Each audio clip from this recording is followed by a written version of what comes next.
माननीय सदस्य श्री अरुण कुमार सिन्हा अपनी सूचना को पढ़ें। ठीक है, अब 17% नमी पर 17%। मोकामा टाल क्षेत्र दलहन उत्पादक क्षेत्र है।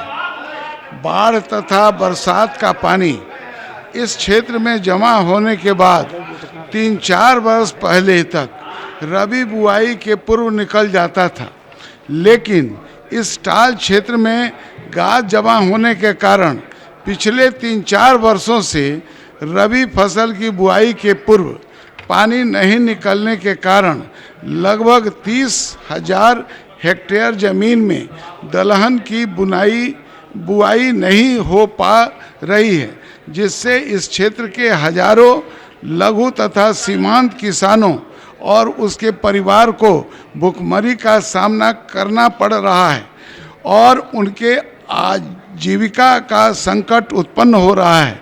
टाल क्षेत्र में जल निकासी के नाम पर हर वर्ष करोड़ों रुपए खर्च होने के बावजूद सही नीति नहीं रहने के कारण समस्या ज्यों की त्यों बनी रह गई है। अतः लोकहित में बढ़ैया मोकामा टाल क्षेत्र में प्रत्येक वर्ष जमा होने वाले बाढ़ और बरसात के पानी को रबी फसल के बुआई के पूर्व हाथीदह के समीप गंगा नदी में निकालने हेतु हम सदन के माध्यम से सरकार का ध्यान आकृष्ट करते हैं।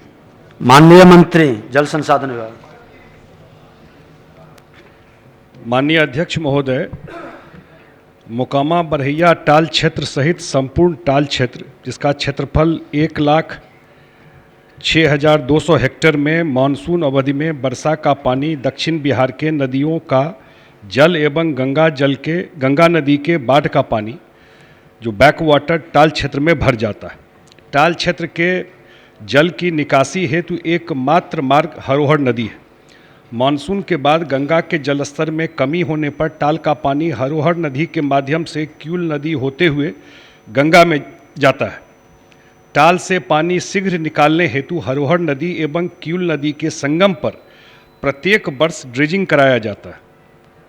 बरसात के दिनों में गंगा नदी के बाढ़ का पानी एवं दक्षिण पश्चिमी से आने वाली नदियों के पानी से टाल क्षेत्र सामान्यतः डूबा रहता है।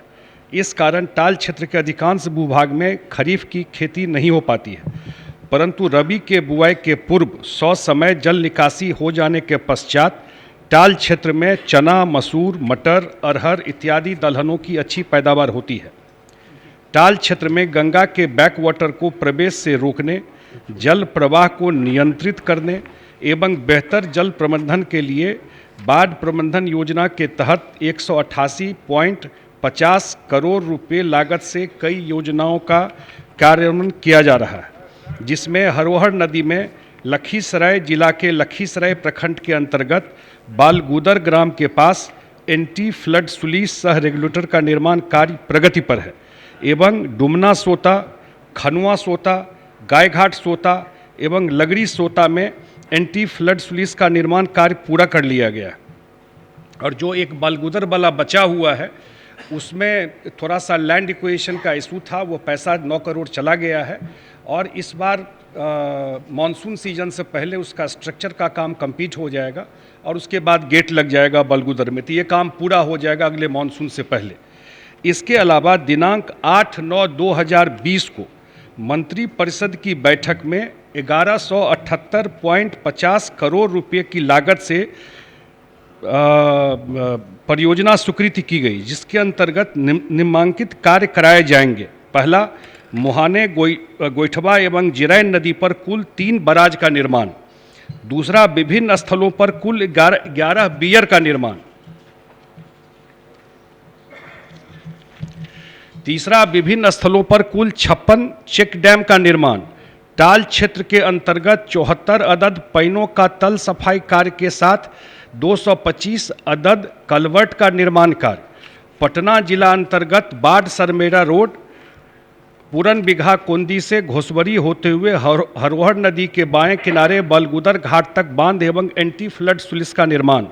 छठा अशोक धाम जो लखीसराय जिला से होते हुए सरमेरा तक बांध का निर्माण कार्य, साथ में उसके ऊपर सड़क निर्माण कार्य। उपरोक्त निर्माण कार्यों से टाल क्षेत्र में नियंत्रित रूप से ही इसमें जल प्रवेश होगा और जल निकासी भी शीघ्रता से हो सकेगी।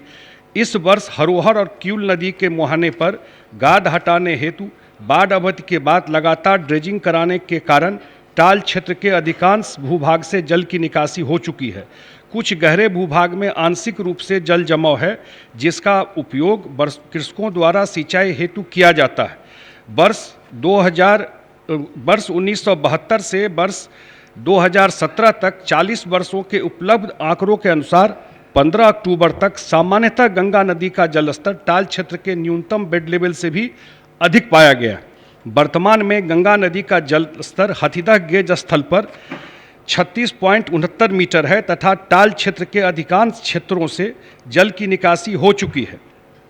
उक्त क्षेत्रों में आधारभूत संरचनाओं तथा रेलवे लाइन, NH, निर्माणाधीन गंगा सेतु एवं घनी आबादी के कारण हाथीदह के पास से टाल का पानी चैनल बनाकर निकालना तकनीकी दृष्टि से संभव नहीं है। विभाग का मानना है कि ये गंगा नदी का बैक वाटर दोबारा चला जाएगा वहाँ पर, लेकिन ये जो स्कीम हम लोगों ने, ये मुख्यमंत्री जी ने पर्सनली इसमें जो मोकामा टाल का ये था उसको मॉनिटर किया।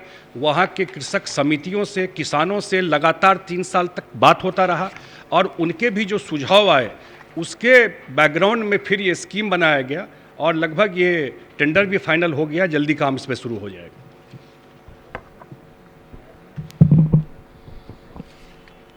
अध्यक्ष महोदय, बड़े विस्तार से माननीय मंत्री जी ने क्या सरकार द्वारा किया जा रहा है, लेकिन मेरा प्रश्न ये है कि मोकामा बढ़िया टाल क्षेत्र में 4 साल से बुआई नहीं हो रही। यह बात सरकार के संज्ञान में कब आई? और ये 4 साल तक जो किसानों, जो 4 साल तक बुआई नहीं रहने के कारण किसानों द्वारा जो क्षति हुआ है, उसकी क्षतिपूर्ति के विषय में क्या कुछ पॉजिटिव विचार सरकार रखती है? कुछ उसके लिए कोई कार्यक्रम बनाई है कि उसकी क्षतिपूर्ति कैसे की जाए? और हवाई सर्वेक्षण करा के जो योजना आपने बताया है, इस विषय पर मुझे यह कहना है कि यह मामला मोकामा बढ़ैया टाल क्षेत्र का तो है ही, लेकिन इस तरह के जल जमाव से ग्रस्त राज्य में लाखों हेक्टेयर जमीन है।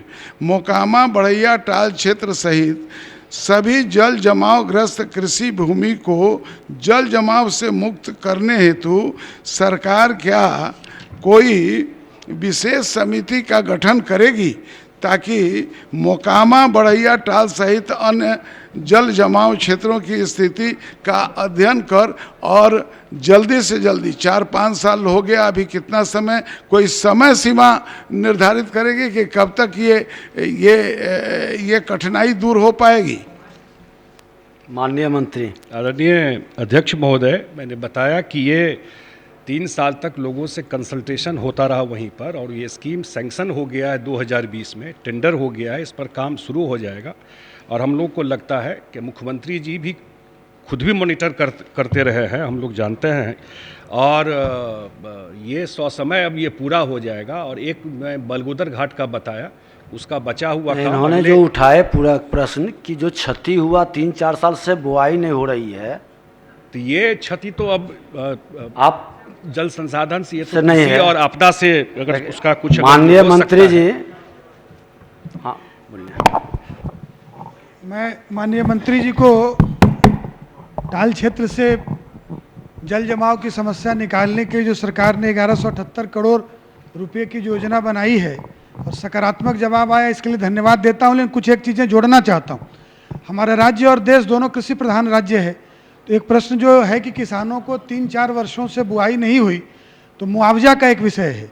दूसरा, एक समय सीमा अगर मंत्री जी बता रहे हैं टेंडर के प्रोसेस में है, तो चूँकि किसानों से जुड़ा मामला है, देश में खेती के योग्य ज़मीन कम पड़ रही है, आवासीय भूमि कम पड़ रही है, और टाल क्षेत्र के लिए एक फसली उत्पादन वाला इलाका है टाल का क्षेत्र, केवल दलहन फसल उत्पादन होता है और 3-4 वर्षों से उत्पादन नहीं है, तो किसानों को मुआवजा और समय सीमा मैं उसके साथ जोड़ता हूं कि कब तक हो जाएगा तो किसान भाइयों को जवाब देना सरल हो जाएगा, और सरकार यथाशीघ्र अगर पूरा करेगी तो इसके लिए भी हम लोग धन्यवाद और बधाई देंगे मंत्री जी। बिल्कुल, मैंने अध्यक्ष महोदय बताया कि 6 जो योजना है, 5 का टेंडर फाइनल हो करके वर्क अलॉट हो गया और एक फाइनल होने की स्थिति में है, तो 100 समय ये काम पूरा कर लिया जाएगा। मुझे विश्वास है कि इस स्कीम के लागू होने के बाद सरकार ने कोई लक्ष्य रखा है कब तक इसको, नहीं, जो भी उसका समय होगा 18 महीना या 22 महीना, जो भी उसका टाइम फ्रेम होगा।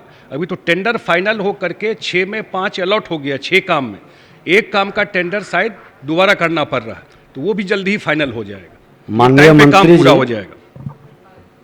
हम भी उसी क्षेत्र से आते हैं और मैं खुद वहाँ का प्रतिनिधि हूँ, और सारे लोग इस गंभीरता से अवगत कराते हैं। समस्या अत्यंत गंभीर है। जल के निस्सरण नहीं होने के कारण हजारों लघु सीमांत किसानों की सामने जो भुखमरी की स्थिति उत्पन्न हो रही है, ये चौथा वर्ष है। एकमात्र फसल उपजता है जिस पर उसकी निर्भरता है। आपका जिस बालगुद्दर की चर्चा की है वो 4 साल पहले शुरू हुआ, उसको 2 साल पहले पूरा हो रहा था, लेकिन 4 साल में भी पूरा नहीं हुआ। कारण क्या रहा, ये समीक्षा की जरूरत है। जल संसाधन विभाग एक ठोस कार्य योजना बनाकर बरहिया मोकामा टाल क्षेत्र की समस्या को दूर करने का शीघ्र व्यवस्था करे, और बिहार विधानसभा की प्रश्न एवं ध्यानाकर्षण समिति को यह विषय सौंपा जाता है। समिति इस कार्य का पर्यवेक्षण करेगी और अगले सत्र में इस संबंध में किए गए कार्य से सदन को प्रतिवेदन, अंतरिम प्रतिवेदन के माध्यम से सूचित करेगी।